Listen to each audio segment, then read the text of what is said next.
Di video ini saya akan menjelaskan tentang pewarnaan bakteri. Pewarnaan bakteri, jadi bakteri itu dia bentuknya transparan. Ya, jadi untuk memudahkan kita dalam melakukan pengamatan, maka harus kita warnai. Pewarnaan bakteri sendiri itu ada dua, sederhana sama bertingkat. Bedanya apa? Kalau sederhana itu dia hanya menggunakan satu pewarna saja. Kalau bertingkat itu lebih dari satu pewarna. Ya. Pewarna sederhana sendiri masih dibagi lagi menjadi dua, pewarna positif dan pewarnaan negatif. Sedangkan kalau bertingkat itu ada berbagai macam ya, selain gram dan tahan asam ada juga kapsul dan sebagainya. Itu tidak saya bahas di sini, yang saya bahas cuma ada dua saja, gram dan tahan asam. Jadi perbedaannya ini, jadi kalau bakteri, kalau tidak kita warnai, dia akan transparan, tidak bisa kita amati ya. Jadi kalau kita melakukan pengamatan, ukuran, atau bentuk sel bakteri, kita lakukan pewarnaan. Jadi kalau pewarna sederhana, itu dia akan mewarnai sel bakteri itu sendiri, tergantung dari warna yang kita gunakan. Misalnya kalau kristal violet, jadi kita warnanya violet, methylene blue jadi warnanya biru, seperti ini. Ya. Kalau warna negatif itu dia tidak mewarnai sel bakterinya. Sekali lagi dia tidak mewarnai sel bakterinya, tapi dia mewarnai latar belakangnya. Jadi sel bakterinya bentuknya tetap transparan, latarnya dia warnanya hitam atau gelap. Ya. Sedangkan kalau pewarnaan bertingkat itu dia membedakan dua macam bakteri, misalnya pewarnaan gram. Jadi seperti pada manusia sudah saya jelaskan dulu ya, kalau bakteri itu ada dua bentuk, gram positif sama gram negatif.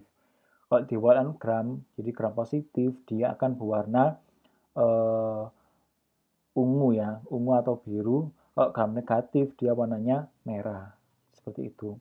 Kita bahas. Jadi kalau pewarna positif itu dia memakai pewarna yang sifatnya uh, basah ya. Jadi mewarnai sel bakteri untuk mengetahui bentuk dan ukuran. Dia memakai satu pewarna basah yaitu methylene blue, safranin, dan kristal violet. Prinsipnya, jadi sel bakteri itu dinding selnya itu bermuatan negatif. Ya. Kemudian pewarna basah itu sifatnya positif. Ya. Jadi positif ketemu negatif dia akan saling berikatan sehingga selnya akan terwarnai sesuai dengan warnanya. Jadi kalau methylene blue dia warnanya biru, safranin warnanya merah, kristal violet yang warnanya violet. Prosedurnya, jadi ini pakai jarum ose, kemudian ini pakai kaca objek. Jadi kita ngambil bakterinya pakai jarum ose, ditempatkan di kaca objek, kemudian kita kasih aqua steril ya, kemudian kita uapkan ya di api Bunsen sampai kering, kemudian baru kita warnai pewarna tadi safranin, methylene blue atau kristal violet ya, kemudian kita keringkan, kemudian kita amati di bawah mikroskop ya, pembesarannya 100 kali objektif, 10 kali okuler. Jadi pembesarannya 1000 kali. 100 kali 10, jangan lupa pakai minyak imersi. Kalau pewarna negatif, dia sifatnya asam, berkebalikan dari pewarnaan positif tadi yang sifatnya basah, ini sifatnya asam. Dia mewarnai bagian luar atau latar belakang ya. Beda sama yang pewarnaan positif tadi, mewarnai selnya. Kalau ini mewarnai latarnya. Dia memakai satu macam pewarna yang sifatnya asam, yakni tinta India atau tinta Cina.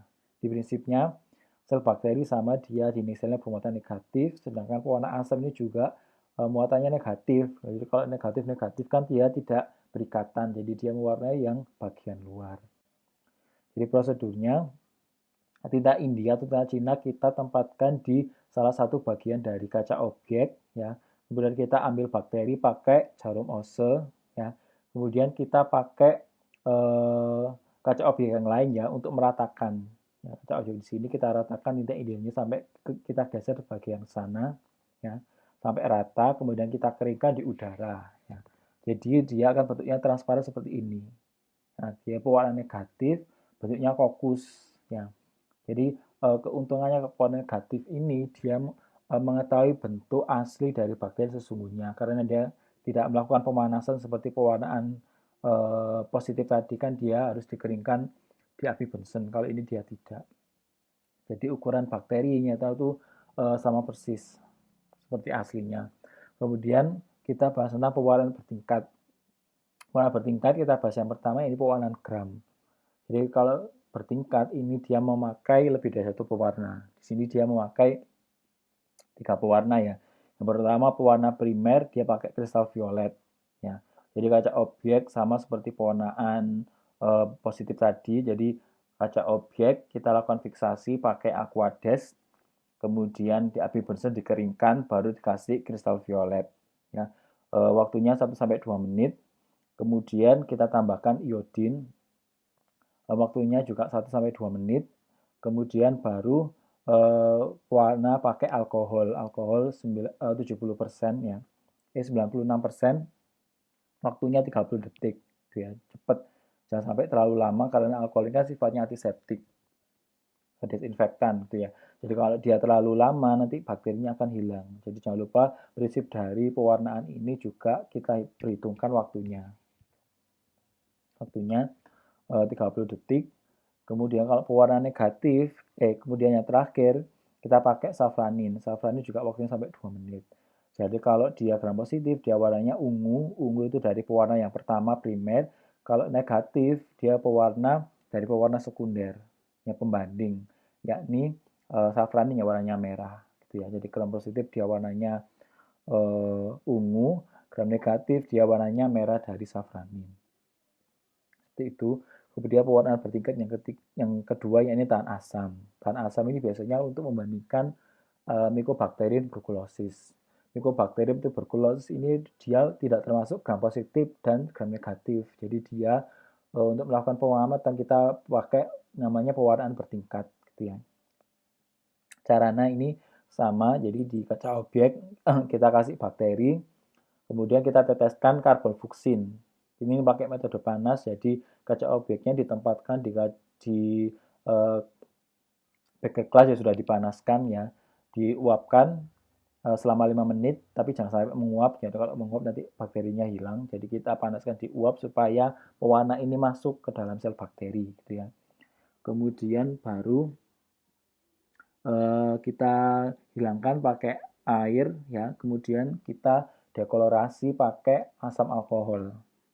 Kita pakai asam alkohol, kemudian kita cuci lagi, kemudian kita lakukan pewarnaan pembanding pakai methylene blue selama 2 menit. Ya. Kemudian dicuci lagi kelebihan pewarnanya, baru dikeringkan. Ya, jadi kalau positif, dia positif tahan asam ya, maksudnya dia akan berwarna merah seperti ini.